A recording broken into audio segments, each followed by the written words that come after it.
नमस्कार दोस्तों, आपका स्वागत है आज के मुख्य समाचारों में। दोस्तों, आज देश भर से कई बड़ी न्यूज़ निकल कर आ रही है। सभी बड़ी खबरों के बारे में एक एक करके विस्तार से आपको बताएंगे। उससे पहले दोस्तों, अगर आप भी देश में निष्पक्ष पत्रकारिता का समर्थन करते हैं तो इस वीडियो को लाइक कर दें। साथ ही हमारे चैनल को सब्सक्राइब करके बेल आइकन को जरूर दबा दें, जिससे देश में निष्पक्ष पत्रकारिता करने वाले पत्रकारों का मनोबल बढ़े तथा वे ज़्यादा से ज़्यादा निष्पक्ष पत्रकारिता कर सके और साथ ही आम गरीब जनता की आवाज़ उठा सके। दोस्तों, अब बात करते हैं आज की सभी बड़ी खबरों के बारे में एक एक करके विस्तार से।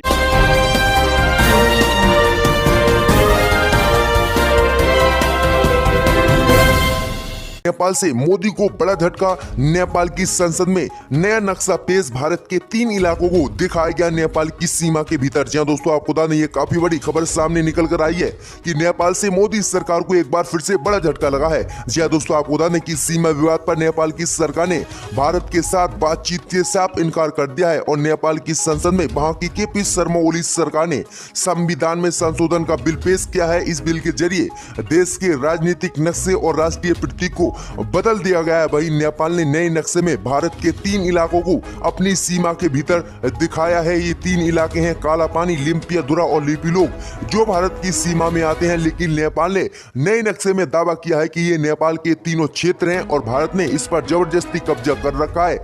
अब नेपाल ने साफ कह दिया कि अब भारत से किसी भी हालात में ये तीनों क्षेत्र नेपाल लेकर रहेगा। वहां के प्रधानमंत्री ने ये काफी बड़ा बयान दिया है और ये नक्शा पेश किया है नेपाल की संसद में। तो ये मोदी सरकार को लिए काफी बड़ा झटका है। मैं आपको बता दें कि एक तरफ चीन भी सैन्य युद्ध की तैयारी में भारत से जुटा हुआ है, उधर पाकिस्तान भी कश्मीर मुद्दे पर पूरी दुनिया में पाकिस्तान हिंदुस्तान को बदनाम करने में लगा हुआ है। लेकिन अब जो है नेपाल ने भी कमर कस ली है और नेपाल ने इन 3 क्षेत्रों को आज अपने सीमा के भीतर दिखाया है और संसद में ये बिल पेश कर दिया। तो ये काफी बड़ा झटका लगा है मोदी सरकार। इसी बीच बढ़ते दोस्तों अगली बड़ी खबर की ओर। तो लॉकडाउन के चलते दिल्ली सरकार के पास सरकारी कर्मचारियों को सैलरी देने के लिए नहीं बचे पैसे। मनीष सिसोदिया ने मोदी सरकार से मांगे 5,000 करोड़ रुपए। जहां दोस्तों आपको बता दें ये काफी बड़ी खबर सामने निकल कर आ रही है कि लॉकडाउन के 2 महीने लगातार चलने की वजह से दिल्ली की अर्थव्यवस्था बुरी हो गई है और दिल्ली सरकार के इतने बुरे दिन आ गए हैं कि दिल्ली सरकार अब अपने सरकारी कर्मचारियों को सैलरी देने के लिए भी उनके पास पैसे नहीं बचे हैं। जी दोस्तों, आपको बता दें कि दिल्ली सरकार का कहना है कि दिल्ली सरकार का खजाना अब खाली हो गया है। वहीं दिल्ली के डिप्टी सीएम मनीष सिसोदिया ने इसकी जानकारी रविवार को दी है। मनीष सिसोदिया ने रविवार को कहा कि कर्मचारियों को सैलरी देने के लिए दिल्ली सरकार के पास लॉकडाउन के चलते अब पैसे नहीं बचे हैं। मनीष सिसोदिया ने बताया कि दिल्ली सरकार को प्रति माह 3500 करोड़ रुपए बतौर वेतन सरकारी कर्मचारियों को दिल्ली में देना होता है। लेकिन लॉकडाउन की वजह से दिल्ली सरकार के पास सिर्फ 1725 करोड़ रुपए ही बचे हैं। इसीलिए उन्होंने वित्त मंत्री निर्मला सीतारमण को चिट्ठी लिखकर केंद्र की मोदी सरकार से 5,000 करोड़ रुपए की मांग की है। तो ये काफी बड़ी खबर सामने निकल कर आ रही है कि लॉकडाउन के चलते दिल्ली सरकार के पास सरकारी खजाना खाली हो गया है और सरकारी कर्मचारियों को सैलरी देने के लिए भी दिल्ली सरकार के पास पैसे नहीं बचे हैं। इसी बीच बढ़ते दोस्तों अगली बड़ी खबर की ओर। तो चीन मुद्दे पर प्रधानमंत्री मोदी पर साधा।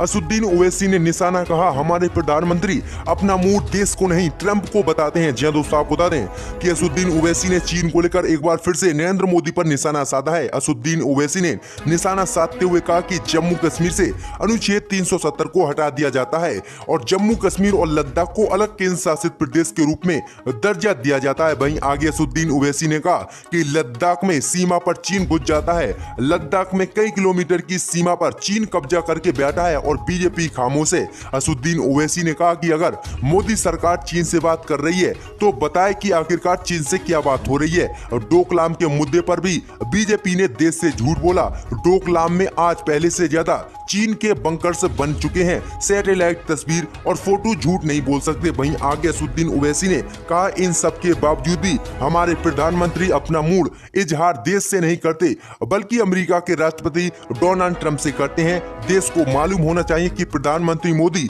चीन के बारे में क्या सोचते हैं और क्या आगे करते हैं। आखिरकार चीन के मुद्दे पर बीजेपी चुप क्यों है। अगर पाकिस्तान का नाम आता है तो मीडिया और बीजेपी किस तरह से हमलावर हो जाती है। लेकिन जब से चीन से ये विवाद हुआ है तब से मीडिया और चीन के मुद्दे पर बीजेपी नेता क्यों चुप हैं, आखिरकार पूरे देश को क्यों नहीं बताते। तो ये काफी बड़ा हमला जो है मोदी पर और मीडिया पर असदुद्दीन ओवैसी ने चीन को लेकर बोला है। इसी बीच बढ़ते दोस्तों अगली बड़ी खबर की ओर। तो बीजेपी को बड़ा झटका, पूरी उत्तराखंड की बीजेपी सरकार हो सकती है क्वारंटीन। बीजेपी मंत्री सतपाल महाराज कोरोना पॉजिटिव। जी हां दोस्तों, आपको बता दें कि उत्तराखंड से ये काफी बड़ी खबर सामने निकल कर आ रही है कि उत्तराखंड की बीजेपी सरकार के कैबिनेट मंत्री सतपाल महाराज कोरोना संक्रमित पाए गए हैं। इससे पहले उनकी पत्नी की रिपोर्ट भी पॉजिटिव आई थी। वे फिलहाल ऋषिकेश एम्स में भर्ती हैं और इलाज चल रहा है। जी हां दोस्तों, आपको बता दें कि पर्यटन मंत्री सतपाल महाराज के अलावा उनके बेटे बहू समेत स्टाफ के 22 लोग कोरोना पॉजिटिव पाए गए हैं। रिपोर्ट सार्वजनिक होने के बाद बीजेपी में हड़कंप मच गया है, क्योंकि सतपाल महाराज शुक्रवार को कैबिनेट की बैठक में शामिल हुए थे, जिसमें सभी बीजेपी नेता शामिल हुए थे। इस मीटिंग में मुख्यमंत्री त्रिवेंद्र सिंह रावत भी मौजूद थे। अब ऐसा बताया जा रहा है कि इनमें जो है सभी बीजेपी मंत्रियों को क्वारंटीन करने के आदेश दिए जा सकते हैं, क्योंकि इनको कोरोना पॉजिटिव पहले ही था और ये मीटिंग में बैठे हैं और इनके साथ सभी बीजेपी की पूरी सरकारी उत्तराखंड की बैठी थी, जिसके बाद ये संक्रमण उन नेताओं में भी फैल सकता है। तो इसी को लेकर अब कयास लगाए जा रहे हैं कि सभी नेताओं को क्वारंटीन किया जाएगा, यानी बीजेपी की उत्तराखंड की पूरी सरकार को क्वारंटीन किया जा सकता है कोरोना के चलते। तो ये काफी बड़ी खबर सामने निकल कर आई है क्योंकि लगातार जो है बीजेपी कह रही थी कि तबलीगी जमात से जो है कोरोना वायरस देश में फैला है। तो ये नेता कौन सी तबलीगी जमात में गए थे जिनको कोरोना वायरस अब हो गया है? तो ये काफी बड़ी अपडेट है बीजेपी को लेकर। इसी बीच बढ़ते दोस्तों अगली बड़ी खबर की ओर। तो पश्चिम बंगाल में मस्जिदें खोलने पर कंफ्यूजन, बंगाल इमाम एसोसिएशन के अध्यक्ष ने दी घर से ही नमाज अदा करने की सलाह। जी हां दोस्तों, आपको बता दें ये काफी बड़ी खबर सामने निकल कर आ रही है कि 1 जून से पश्चिम बंगाल में धार्मिक स्थलों को खोले जाने की ममता बनर्जी सरकार ने इजाजत दे दी है, लेकिन इसे लेकर अब मुस्लिम समाज में कंफ्यूजन बन गया है। बंगाल इमाम एसोसिएशन के अध्यक्ष मोहम्मद याह्या ने बड़ा बयान दिया है। जी हां दोस्तों, आपको बता दें कि मोहम्मद याह्या ने कहा है कि कोविड-19 महामारी की वजह से पैदा हुए हालात में हमारी सलाह यही है कि हमें पहले की तरह घरों में ही नमाज अदा करनी चाहिए। वहीं आगे उन्होंने कहा कि अगर 1 महीने तक पश्चिम बंगाल में मस्जिदें नहीं खुलेंगी तो इससे कोई ज्यादा नुकसान नहीं होगा। वहीं आपको बता दें कि उन्होंने